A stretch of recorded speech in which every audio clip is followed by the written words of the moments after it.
What if the person sitting next to you right now was a spy? Not a movie spy, a real one. Someone who has been watching, listening, and reporting on everything around them for years. Today we rank every type of spy from level 1 to level 10. And by the time we reach level 10, you will never look at the people around you the same way again. Level 1. The wannabe spy. This person watched too many James Bond films and decided espionage looked easy. They show up to their first mission wearing sunglasses indoors, speaking in a fake accent, and carrying a briefcase full of gadgets they have absolutely no idea how to use. They blow their cover within the first 10 minutes by accidentally introducing themselves by their real name. In 1942, a German spy landed on the British coast by submarine, walked into the nearest pub, and asked for a pint at 7 in the morning. He was arrested within the hour. Every intelligence agency in history has had to deal with people like this. Level 1. Shaken, not stirred, straight into a prison cell. Level 2. The blabbermouth. This spy somehow made it through training, got assigned a classified mission, and then told their partner about it over dinner. The blabbermouth cannot keep a secret to save their life, which is ironic because in this profession, secrets are literally the difference between life and death. During the Cold War, an entire CIA network in Eastern Europe was compromised, not because of sophisticated enemy intelligence work, but because one agent mentioned the wrong name at the wrong party. Dozens of people paid the price for one person's inability to stay quiet. Level 2. Knew everything. Said everything. Destroyed everything. Level 3. The amateur informant. This person was never recruited, never trained, and never intended to become a spy at all. They simply found themselves in the right place at the right time with access to valuable information and decided to sell it to whoever would pay the most. Robert Hansen was an FBI agent who began selling classified information to the Soviets not out of ideology but purely for money. No tradecraft, no cover story, no exit plan, just greed. He was eventually caught after 22 years but left an enormous trail of destruction behind him. Level 3. Right place.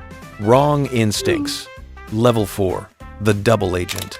Now things get genuinely interesting. This spy is working for two sides simultaneously, feeding information to both, playing each against the other, and somehow keeping the entire operation from collapsing under its own weight. Juan Pujol Garcia, known as Garbo, approached British intelligence offering to spy on the Nazis. MI6 initially turned him down. So he went to the Germans first, invented an entire network of fictional sub-agents, and fed them false information so convincingly that they paid him a salary for years. He eventually became the most decorated spy of the Second World War, receiving honors from both sides of the conflict. Level 4. Two faces. Zero loyalty. Total genius. Level 5. The sleeper agent. This spy has been living a completely normal life for years. Normal job, normal family, normal routine, waiting for a signal that may never come. The Soviet Union embedded hundreds of sleeper agents across America and Western Europe during the Cold War. They had mortgages, children, neighbors who would describe them as the nicest people on the street. Some waited 20 years before being activated. Some were never activated at all and simply lived out their entire lives as someone they were never supposed to be. Level 5. The most patient weapon ever created. Level 6. The Master of Disguise. This spy can become absolutely anyone. Different accents, different appearances, different backstories, and different personalities switched on and off like a light. Eliasa Bazna, codenamed Cicero, worked as a valet to the British ambassador in Turkey during World War II. Every night while his employer slept, he photographed classified documents and sold them to German intelligence. He was so trusted, so invisible, so perfectly placed that nobody suspected him for years. The best disguise in history is not a costume, it is a reputation. Level 6. Nobody ever knew the real person underneath. Level 7. The honey trap. This spy uses charm, intimacy, and personal relationships as their primary weapon, and it is far more powerful than any gun or gadget. Getting close to targets, extracting classified information through trust and emotion, and disappearing before anyone realizes what happened. During the Cold War, the KGB ran an operation called Operation Romeo, where specially trained agents seduced secretaries and administrative staff at Western embassies. Not generals or politicians, the people who actually typed the documents and knew every appointment on the calendar. It worked devastatingly well for years. Level 7. The most dangerous weapon has no trigger. Level 8. The Codebreaker. This spy never leaves their desk, and yet changes the course of history more dramatically than any field agent ever could. Alan Turing and his team at Bletchley Park cracked the Nazi Enigma code during World War II, a cipher the Germans believed was completely unbreakable.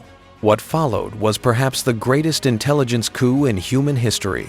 Allied commanders could read German military communications in near real time. Convoys were rerouted. Ambushes were avoided. Invasions were planned with information the enemy had no idea was compromised.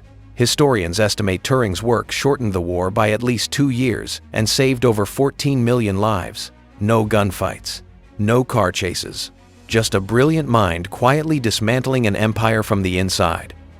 Level 8. The pen is mightier than the sword. The mind is mightier than both. Level 9. The Ghost. This spy has no confirmed identity, no paper trail, and no verifiable record of ever having existed at all. They move through borders like smoke, complete missions that are never officially acknowledged, and disappear so completely afterwards that even their own agency struggles to confirm they were ever there. Intelligence historians refer to certain Cold War operations where the operative was so thoroughly erased from the record that even declassified files contain nothing but a code name and a blank space where the details should be. The Ghost doesn't appear in the history books, not because they failed, but because they were too perfect to ever leave a trace. Level 9. They were never there. Level 10. The Masterclass. Kim Philby, a senior officer in British intelligence. Charming, brilliant, and trusted completely by MI6, the CIA, and every allied agency he ever worked with. For nearly 3 decades, he sat at the very heart of Western intelligence and passed their most classified secrets directly to the Soviet Union. He was not turned. He was not blackmailed. He was a Soviet spy from the very first day he walked through the door. He personally betrayed the identities of agents operating behind the Iron Curtain. Men and women who were captured, tortured, and killed because of information Philby handed over at dinner. When suspicion finally fell on him in 1963, he was given time to respond to the allegations. He used that time to defect to Moscow. He was never imprisoned, never stood trial, never faced a single consequence. And Philby? He died in Moscow in 1988, surrounded by Soviet medals and honors, but on his deathbed he reportedly said just one thing that nobody could explain. 3 words that his handlers refused to repeat publicly. 3 words that the KGB buried so deep they have never surfaced. What did he say? Nobody outside that room will ever know. Subscribe to Tiny Empires, because next week we are ranking something that will make this look like nothing.